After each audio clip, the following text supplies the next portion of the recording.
Nderuar kryetar, jemi në mbledhjen e zgjeruar të Asamblesë së Qarkut të Elbasanit, e cila e gjithë asambleja gjatë muajit të fundit pas asamblesë kombëtare ka qenë angazhuar sipas detyrave që dolin në Asamblenë Kombëtare në raport me gjithë fushatën punë të Shqipërisë.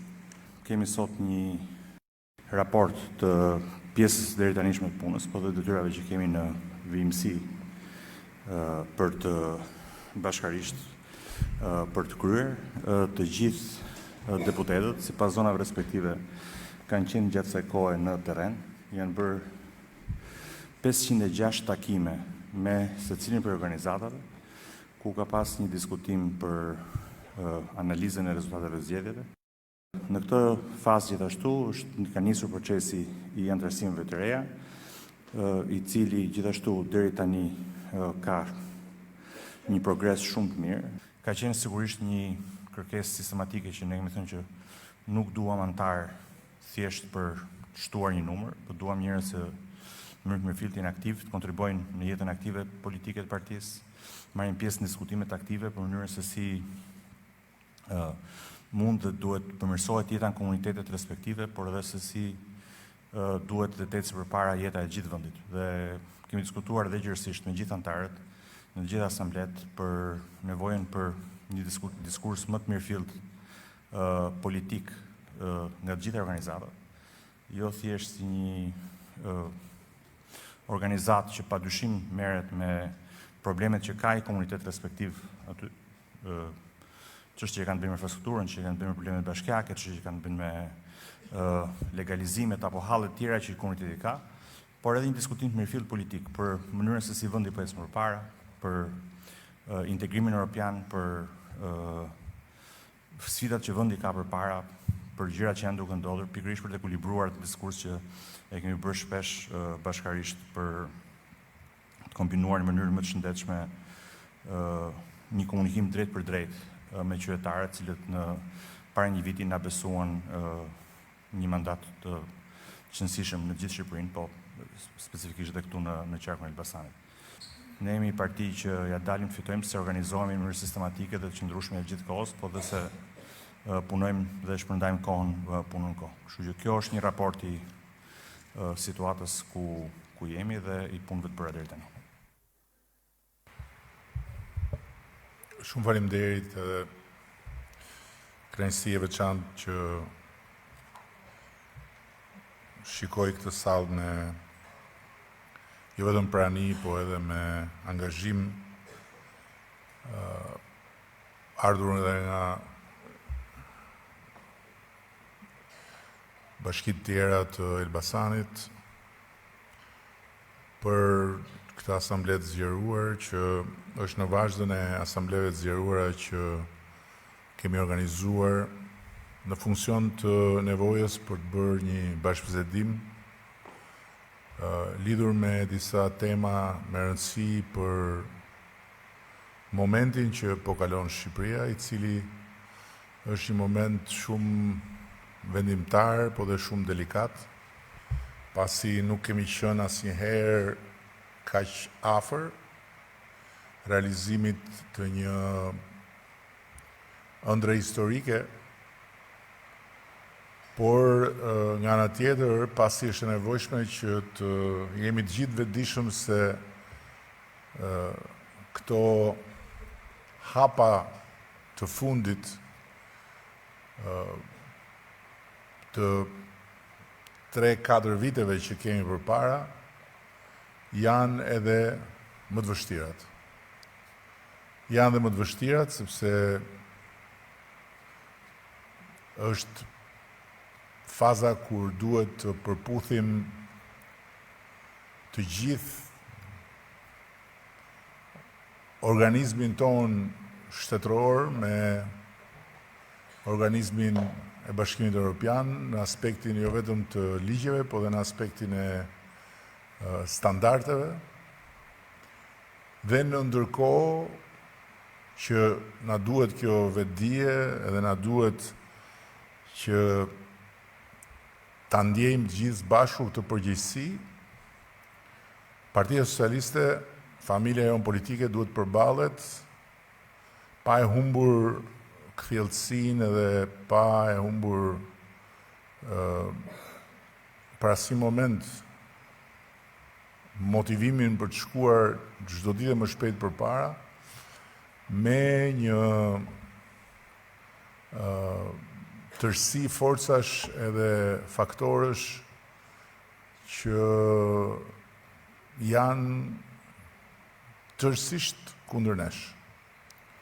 Forca dhe faktor politik, mediatik,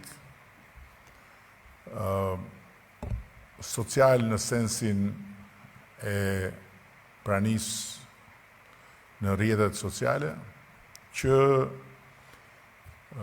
prodhojnë dhe shpërndajnë në mënyrë maramëndse gënjeshtra, gjysmë të vërteta, që janë dhe gënjeshtrat më të mëdha, akuza, lajme të cilat edhe kur nuk janë të pavërtet, janë vendosen aty në një proporcion tërësisht të zhdrejt me realitetin. Dhe nuk e di a e keni parë, unë kam postuar para disa ditësh një analizë që një startup shqiptar i ka bërë përmes inteligjencës artificiale 66 ditëve të fundit në media tradicionale, televizione dhe në mediat online, portale. Të gjitha artikujve të shpërndarë dhe të gjitha fjalëve të thëna. Dhe nga njëra anë është një analizë ose një pasqyrë më saktë që tregon diçka shumë pozitive për ne, e cila rrëzon çdo lloj legjende urbane të sajuar me vite dhe të shpërndar edhe botërisht se Shqipëria është një vend mediash të kapura.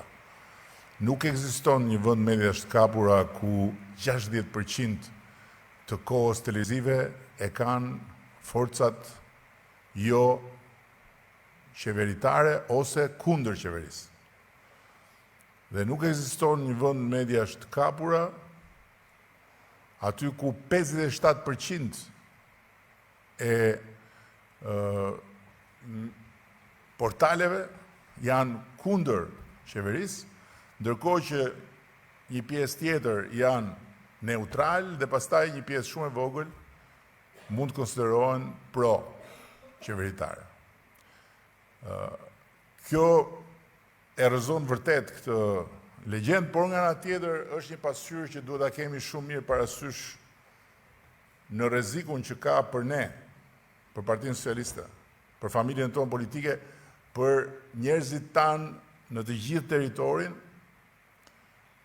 për votuesit tanë, ata që na kanë mbështetur fuqimisht dhe që na dhanë 83 mandate, sepse ndryshe nga ne që jemi këtu në të podium, dhe ndryshe nga ju që jeni drejtuesit e Partisë Socialiste në nivele vendore apo në nivele edhe më kapilare organizatash, dhe që gjithsesi jeni në kontakt dhe dini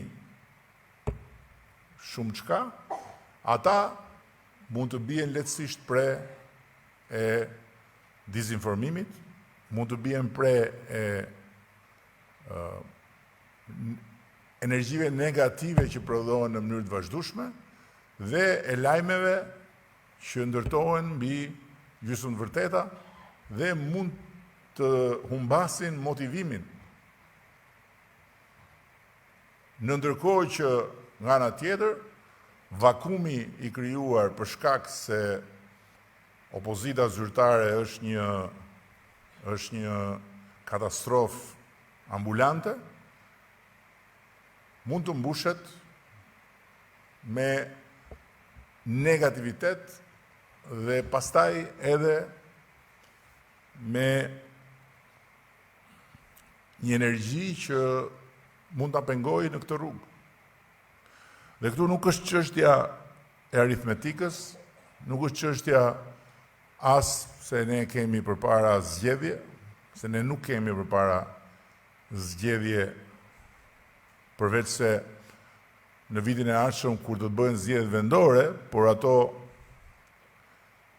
kanë rëndësinë e tyre, ama nuk vënë në pikpyetje shumicën tonë prej 83 mandatesh, por nuk duhet që kjo atmosferë të vërë në pikpyetje motivimin dhe përgjegjësinë, preshën e përgjegjësisë tek secili prej nesh. Është shumë e rëndësishme kjo gjë. Dhe prandaj unë kam kërkuar që ne të jemi shumë më afër antarësisë dhe të bisedojmë shumë më tepër për çështjet e mëdha politike dhe çështjet e mëdha shoqërore, ndërkohë që ne duhet flasim me të gjithë pse duhet jenë krenar që janë pjesë e kësaj familje politike. Përtej situatave personale, se jo të gjithë kanë situata personale pozitive, mund të ketë njerëz dhe ka patjetër që kanë situata negative, po përtej kësaj. Bëja debat me një socialist të mirë të një qarku tjetër në telefon. Sepse ishte i zhgënjur nga që nuk kishte fituar dot një konkurs. Konkursin për pozicionet e drejtuese në administratën publike. Edhe faktikisht ishin 11 vende të lira dhe konkursi mbaroi me 9 fitues. Pra, nuk ishte një konkurs formal, se po të ishte formal do kishte 11 fitues për 11 vende.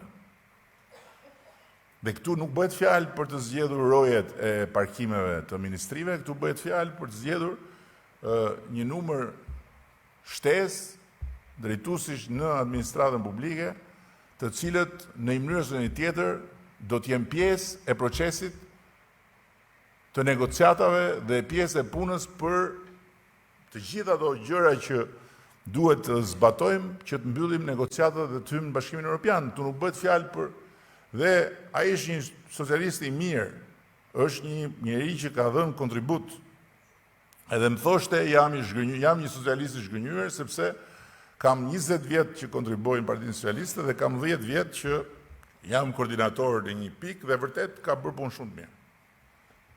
Por nuk mundem më të dalë përpara njerëzve sepse nuk u gjet për mua mundësia që të i thash po mirë, çfarë prisje ti? Ti prisje që unë të ndërhyja që ti të merje pa merit një vend që ngeli bosh. Qofse ti prisje këtë, ti s'ke kuptuar fare asgjë nga ato që unë të kam thënë, ose i ke kujtuar se unë flas dhe bëj teatër. Dhe pse nuk e ti fytyrë t'i dalësh përpara të tjerëve, kur ke kaq shumë gjëra për të treguar për Partinë Socialiste. Dhe pyetja që bëjnë njerëzit, ata të huaj që bien pre e gjithë këtij helmi, sepse edhe organizata prestigjioze publikojnë çuditëra për Shqipërinë kur vjen puna te liria e mediave. Ndërkohë që realiteti është ai që tregojnë faktet. Dhe patjetër që media në Shqipëri kanë probleme dhe ata kanë të drejtë kur thonë kanë probleme të pronësisë, kanë probleme të sigurisë së vendit punës për gazetarët, të formalizimit pagave tyre etj. Por aty ku bien pre është po mirë si fiton kjo parti, si ka mundësi që fiton kjo parti dhe fiton, madje e fiton dhe më shumë kur vjen për të kërkuar mandatën e 4, dhe ndërkohë i paska edhe mediat kundër.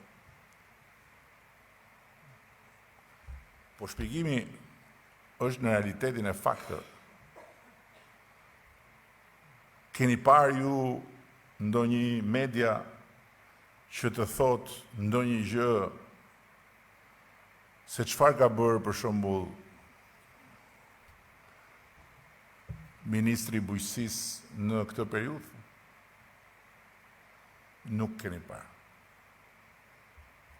Zbesoj të keni parë. Po me siguri keni parë lajme, keni parë kronika, keni dëgjuar fjalime, copëza fjalimesh në për ato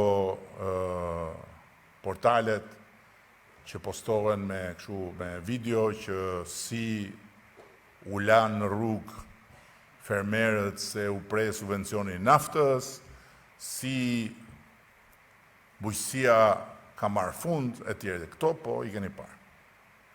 Ndërkohë që e vërteta që din njerëzit në fshat, ata që votojnë, nuk është ajo që thonë ato pasqyra, por është ajo që ata prekin. Se nuk është as pak e vështirë që në atë 30% që nuk na voton ne në një fshat X, ku ne marrim 7%, të gjesh 3 veta që të thonë gjitha të zezat. Apo të gjesh njerëz të cilët realisht nuk kanë sukses dhe nuk kanë fare sy për qabe kur i thonë në atë punë. Por ama, e vërteta është që ne, dhe këtë e din ata fermerët, ne kemi hequr subvencionin e naftës, që ishte një shumë prej 18 milion eurosh, dhe ndërkohë kemi vendosur një gjë tjetër.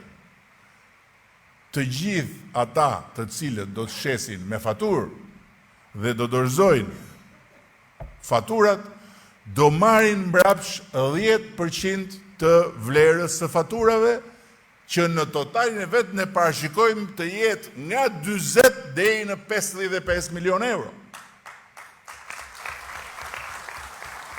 Dhe kjo do të bëjë që ato 40 deri në 55 milion euro, në varet se sa do vinë në këtë fazë parë, sepse pastaj kur ta mësojnë të gjithë që nuk ka më asnjë kokërleku nëse ti nuk tregon faturat, por ama kur tregon faturat ka më shumë, janë të ardhura nga buxheti i shtetit që do i shkojnë fermerëve, por njëkohësisht janë një hap i madh në formalizimin më në fund të një pjesë të ekonomisë që nuk mund të hyjë në Bashkimin Evropian informale. Në Bashkinë Dibër janë duke u krijuar 2 shoqëri bashkuara bujqësore, në blegtori dhe në frutore, në Bashkinë Malësia e Madhe 1 model për zinxhirin e vlerës, në Bashkinë Brea 2 shoqëri, në Bashkinë Cerik 2 shoqëri, në Bashkinë Kolonjë 1 shoqëri, në Bashkinë Bordes 1, në Bashkinë Durrës 1, në Bashkinë Lushnjë 2, në Bashkinë Elbasan 1, Bashkinë Lezhë 1, Bashkinë Shkodër 1, Bashkinë Peqin 1, Bashkinë Divjak 1 dhe Bashkinë Rosovec 1 dhe vazhdojmë. Çfarë do thotë kjo? Do thotë që më në fund po hymë në një fazë që duhet kishim hyrë më parë, duke qenë se tani i kemi bashkuar forcat, do të hymë në fazën kur do kemi një bum të shoqërive të bashkuara bujqësore. Po bumi i shoqërive të bashkuara bujqësore ka 2 impakte. I pari është impakti i uljes kostove atje dhe i marrjes së më shumë mbështetje financiare nga shteti, dhe i dyti është impakti i negociatave, ose në negociata ku ne nuk mund të shkojmë, se nuk i mbijetojmë dot në Bashkimit Evropian duke ne tek e tek, njëri me 2 dele, tjetri me 3 dele, njëri me 2 dynym, tjetri me 7, por duke u bashkuar në shitje edhe duke prodhuar secili ke pjesa vet, dhe pastaj duke ndarë të ardhurat sipas pjesës. Dhe për këtë arsye Partia Socialiste duhet të motivohet fort dhe duhet ta ndjejë shumë fort përgjegjësinë që të mbajë mbi shpatulla këtë proces. Pse? Pse u lemeris dynjaja, u blokua negociatat, u blokua negociatat. Doli Gjermania, hyri Gjermania. Si bëhet shpjegimi? Shpjegimi bëhet në radhë parë ne duke folur me ju dhe pastaj ju duke folur me ata, me të gjithë. Sepse njerëzit e kanë në qendrën e vëmendjes këtë çështje. Sepse duan që ne ta realizojmë atë për të cilën na dhanë gjithë atë mbështetje. Ta bëjmë realitet pasaporta në Bashkimin Evropian për çdo shqiptar. Atëherë që të bëhet kjo, na duhet forcë. Kur unë thosha, na duhet një mandat i fort, thoshin ky do të bëhet si Putini. Por ja ku jemi sot, në fund të janarit, ne kemi kaluar 27 ligje, mos gabohem, që ishin një paket që ishte vetëm për negociatat. Sepse ne i kemi në tavolinë të gjitha detyrat. Janë si pafund. Edhe thot, deri në këtë muaj duhet kaloni këto ligje. Deri në atë muaj duhet kaloni këto masa. Deri në atë muaj. Dhe të gjitha këto janë për të përputhur legjislacionin me standardet e Bashkimit Evropian. Nga këto 27, 7 ishin me 84 vota. Tani e parafityroni ju, sikur ne të kishim 75 edhe të tjerat të kishin molotovarët, se ku do ishim sot ne? Atëherë po do na ishin bllokuar negociatat, sepse do na ishte bllokuar parlamenti, jo me muskuj, por me buzëqeshje. Duke thënë po më ne u japim votat juve, patjetër ne duam të shkojmë bashkë në Europë, por duhet një herë të tërhiqet narkoregjimi. Duhet të hiqet Edi Rama, duhet mos sa ketë Partia Socialiste qeverinë, të bëjmë një gjë të përbashkët, e bla bla bla, dhe ne do ishim në një situatë, do vinim vërdall, si e shpreha që thot, duke i gjimu bishtit tonë. Prandaj duheshin ato vota. Prandaj unë insistoja që na duhet. Dhe prandaj ne duhet t'i puthim duart të gjitha atyre që na i dhanë ato vota, jo për këto karrige, po për atë forcë që ato vota kanë në parlament, që ne t'i realizojmë negociatat.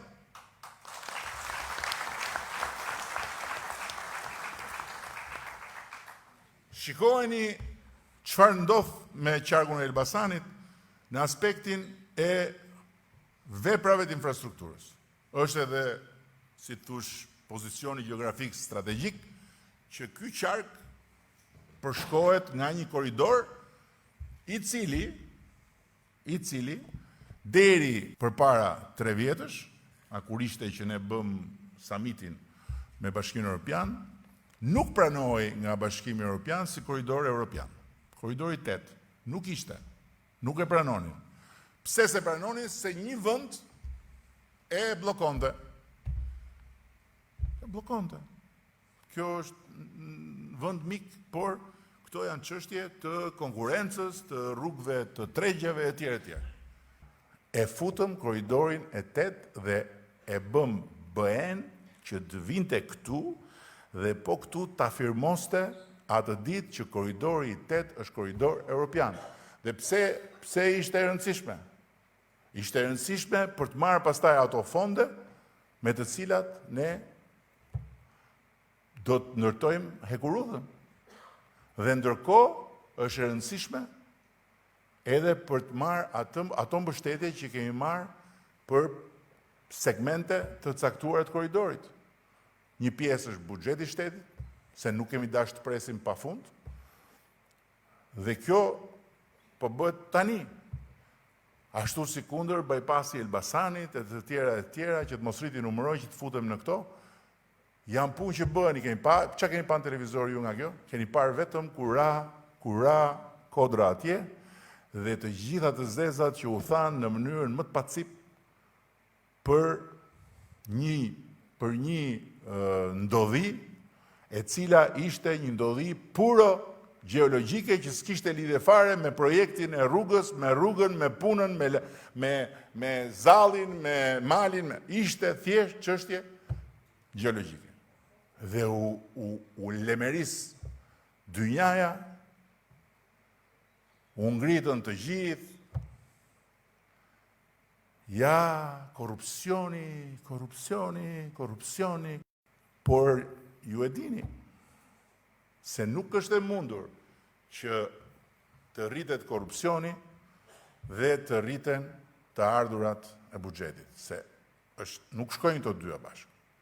Nuk është e mundur që të rritet korupcioni dhe të rriten kursimet nga tenderat, se si shkojnë. Që korupcioni u riska dhe shteti fito ka më shumë kur bën tendera. Nuk është e mundur që të rritet korupcioni dhe të rritet ekonomia.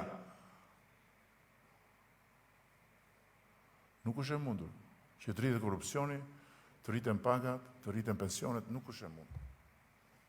Nëse deri dje duhet të jepi rishfet për të marrë certifikat, se thoshte nuk ka printeri boj, nuk ka drita, nuk punon printeri, bla bla bla, sot shqiptarët këtu dhe kudo në botë e kanë shtetin në telefon kur vjen puna për të marrë letra.